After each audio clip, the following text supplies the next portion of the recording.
शिवसेना उद्धव बाळासाहेब ठाकरे पक्षाच्या वतीने आजच्या पत्रकार परिषदेमध्ये आपल्या सगळ्यांचं स्वागत आहे।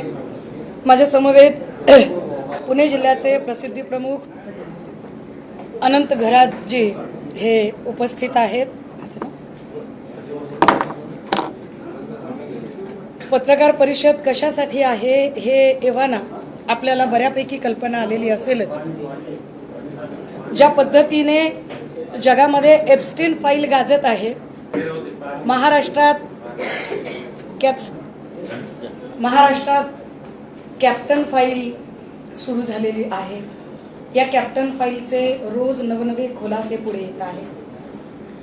अर्थातच अनेक सेलिब्रिटी, अधिकारी, मंत्री, बड्या राजकीय हस्ती या सगळ्यांची नावे सुद्धा आणि फोटोज पुढे येत आहेत।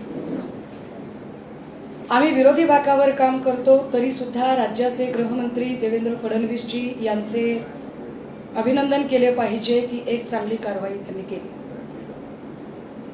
त्यामुळे गृहमंत्र्यांचे अभिनंदन करत असतानाच गृहमंत्र्यांकडून आता काही अपेक्षा व्यक्त केल्या जातात। अपेक्षा काय आहे की या सगळ्यांमध्ये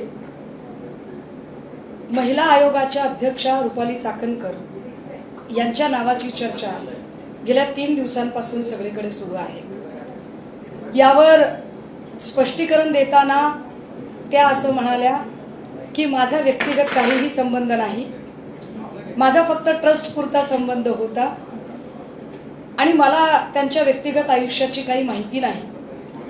पण मी त्या दिवशीही खबरदार पुढारीचा जो वृत्तसंपादक होता दत्तात्रय खेमनार, या खेमनारची त्याला जी काही पत्र पाठवली होती महिला आयोगाच्या डेसिग्नेशनसह आणि पोलिसांना जे आदेश देऊन की सुमोटोसह याच्यावर गुन्हे दाखल करून घ्या आणि त्याला दबाव आणला होता आणि तो चाकणकरांनी दबाव आणला होता, याचे सगळे पुरावे आता पुढे आलेले आहेत।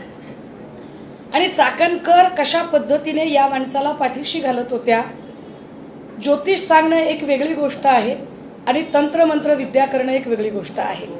हे तंत्रमंत्र, काळी जादू, अघोरी विद्या हा सगळा अंधश्रद्धा निर्मूलन कायद्याचं उल्लंघन करणाऱ्या कृती आहेत। अंधश्रद्धा निर्मूलन कायद्याचं उल्लंघन करत असताना जर एकीकडे सोशल मीडियावर मी माझ्या नवऱ्याची पूजा करत नाही तर माझे यजमानच माझी पूजा करतात, मी किती सुधारणावादी विचारांची आहे असं सांगणाऱ्या आयोगाच्या अध्यक्षा फक्त त्यांच्या पदराने ते पाय पुसत नाहीत तर त्यांच्या पायाशी अक्षरशः लोळण घेतात। विशेष गोष्ट की जेव्हा आम्ही काल 2 दिवस, कालचा नवीन वर्षाचा सण होता त्यामुळे मी त्यावर काही फार बोलू नये असं म्हणून मी कालचं मौन बाळगलं होतं, पण कालची महत्त्वाची घटना, ज्या काही गोष्टी मी एकत्रित करत होते, ज्यात त्याची अनेक प्रकारची बेनामी संपत्ती, ज्याच्यातले अजून काही डिटेल्स आहेत, त्यामुळे मी ते थांबले। मी 2 दिवसांनी पुन्हा पत्रकार परिषद घेईल आणि त्यावरचे डिटेल्स काढेन। पण महत्त्वाची गोष्ट अशी की या तंत्रमंत्र आणि अघोरी विद्या म्हणजे नाशिक, इंदोर, मग तिकडे नलखेडा आणि मग गुवाहाटी, कामाख्या असा सगळा तो प्रवास आहे। या सगळ्यांमध्ये महिला आयोगाच्या अध्यक्षा पुढे असतात, हे फार गंभीर आहे। काही पीडित महिलांशी आम्ही बोलायचा प्रयत्न केला तेव्हा पीडित महिलांनी सांगितलं, बघा पहिल्यांदा तर ते असं म्हणाल्या की नाही माझा काही व्यक्तिगत संबंध नाही, परंतु अगदी खरातांचे वडील वारले तेव्हा चाकणकर होत्या, खरातांच्या पोरीचं लग्न जमलं तेव्हा चाकणकर सगळ्यात पुढे होत्या, खरातांची भाची चाकणकरच्या घरात राहते, खरात आणि चाकणकर यांचे फायनान्शियल काही डॉक्युमेंट्स तेही मी 2 दिवसात पुढे आणेन। पण या सगळ्यांमध्ये अत्यंत गंभीर आणि धक्कादायक गोष्ट जी मला काल कळली, मी पीडितांचं नाव इथं डिस्क्लोज करू शकत नाही, पण एका पीडितेने सांगितलं की ताई चाकणकर बाई स्वतः तंत्रमंत्र विद्या करायच्या, त्या तंत्रमंत्र विद्या कशा करतायत तर एक फोटो मी आपल्याला दाखवला पाहिजे, तसे तर खूप फोटो आहेत पण जो ठळक फोटो आहे तो त्याची तारीख सह दाखवते आणि मग पुन्हा पुढे हा फोटो सगळ्यांनी बघितला, आपण सगळ्यांनी हा फोटो सगळ्यांनी बघितला, याचा अर्थ की सरेंडर करणे, की कशा पद्धतीने स्वतःचा सत्सत विवेक हरवून त्या सरेंडर करतात. आता हे सरेंडर करून झाल्यानंतर त्या पुढे काय करतात की या सगळ्यांच्या मध्ये त्या म्हणाल्या की नाही आमचं काय, मला काही देणं घेणंच नाही, मी फक्त ट्रस्टवर होते.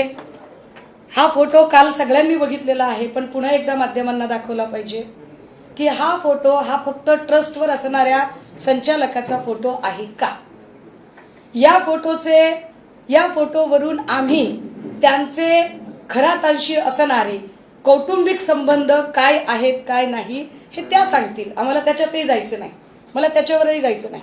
मला एका वेगळ्या गोष्टीकडे जायचंय की एका पीडितेने सांगितलं की चाकणकर स्वतः तंत्रमंत्र विद्या करत होत्या आणि अक्षरशः आपली अनामिका कापणे. आता हे अनामिका कापणे हे काय प्रकरण आहे हे मला माहीत नव्हतं. मी त्याची जरा माहिती काढायचा प्रयत्न केला तेव्हा मला त्याची जी माहिती मिळाली ती फार धक्कादायक आहे. मी त्याची एक कॉपी काढून आणली आहे. अनामिका कापतात, कशासाठी कापतात बघा. ते तंत्रमंत्र विद्येमध्ये हाताची अनामिका अत्यंत महत्त्वाची मानली जाते, कारण ती सूर्य आणि शुक्र ग्रहाशी संबंधित असून ऊर्जा वहनाचे मुख्य केंद्र आहे. या बोटाचा वापर मुख्यत्वे मंत्राचा प्रभाव वाढवण्यासाठी, विशिष्ट मुद्रा करण्यासाठी किंवा एखाद्या व्यक्तीला वशीभूत करण्यासाठी केला जातो. या बोटाद्वारे ऊर्जा शरीरात प्रवाहित किंवा शोषित केली जाऊ शकते.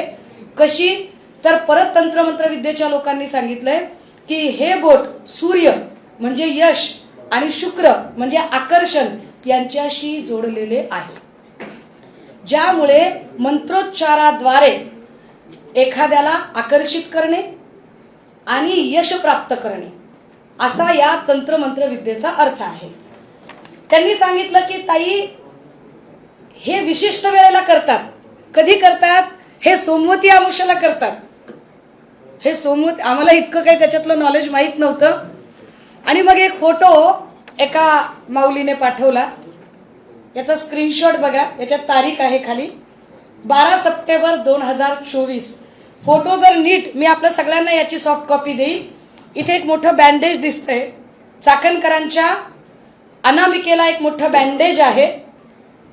मी याच्या अलीकडचा पण एक फोटो आहे 9 सप्टेंबरचा.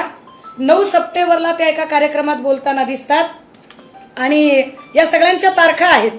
हे बघा इथे सुद्धा बँडेज आहे. हा 9 सप्टेंबरचा फोटो आहे, हा 12 सप्टेंबरचा फोटो आहे. मला कळेना की हा सप्टेंबरचा दिवस कसा आहे. आणि मग हे सगळं शोधल्यानंतर लक्षात आलं की 2 सप्टेंबर 2024ला सोमवती अमावस्या होती. ज्या बाईंना महिला आयोगाच्या अध्यक्षपदी बसवलेलं आहे त्या बाई 2 सप्टेंबर 2024ला सोमवती अमावस्येच्या दिवशी स्वतःची अनामिका कापून अशा पद्धतीची तंत्रमंत्र विद्या करतात असं पीडित महिला सांगतात. आणि ही जखम किती दिवस होती, म्हणजे जखम किती मोठी असू शकते बघा. याच्यात तारखा आहेत, कारण हे स्क्रीनशॉट सकट आहे. याच्यातल्या जर तारखा बघितल्या तर साधारणतः 20 डिसेंबरचा पुन्हा फोटो आहे. मग जखम छोटी छोटी झाली.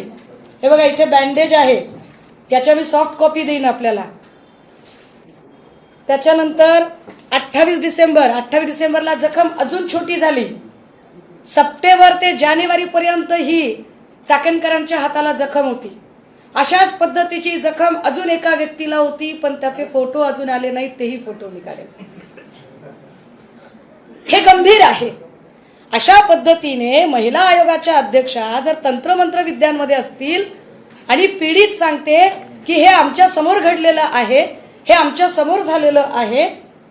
आता जर असं सगळं असेल हे चित्र, हे फोटो खूप आहेत, हे बँडेज क्लिअर कट दिसतात, असंख्य फोटो आहेत, त्याच काळातले आहेत सगळे. याच्या तारखा जाणीवपूर्वक स्क्रीनशॉट का दिलेले आहेत, कारण याच्या तारखा आहेत खाली. आता हे सगळं